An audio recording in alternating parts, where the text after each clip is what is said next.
അച്ചോ. മെല്ലെ മെല്ലെ ശോശാമ്മ അകത്ത് കയറി ഡോർ അടച്ചോ. ചവിട്ടി പൊളിക്കണ ഡോറ്. അതിന്റെ ആവശ്യമില്ല അച്ചോ. പിന്നെ ശോശാമ്മ കുറ്റിട്ടുണ്ടായിരുന്നില്ല അച്ചോ. എന്നിട്ട് ഞാനെങ്ങനെ പറയച്ചോ. നീ വേഗം പറ കുഞ്ഞാട്ടെ.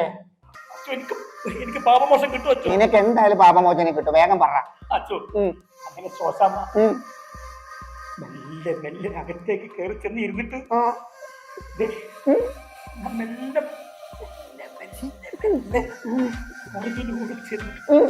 അപ്പൊ ശോശാമ്മ എന്താ കാണിക്കണമെന്ന് അറിയോ?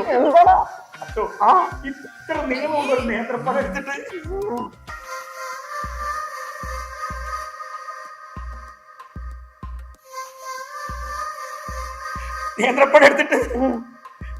ഇങ്ങനെ നെല്ല് തൊലിയിരിഞ്ഞ്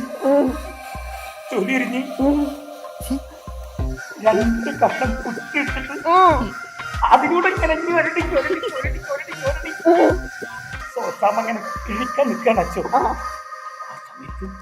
അച്ചോ, എനിക്ക് പാപമോശം വേണം. നിനക്ക് പാപമോചനം കിട്ടും, നീ വേഗം പറ കുഞ്ഞാട്ടെ. വേഗം പറ കുഞ്ഞാട്ടെ, അറ്റത്തെത്തി വിടല്ലേ. അച്ചോ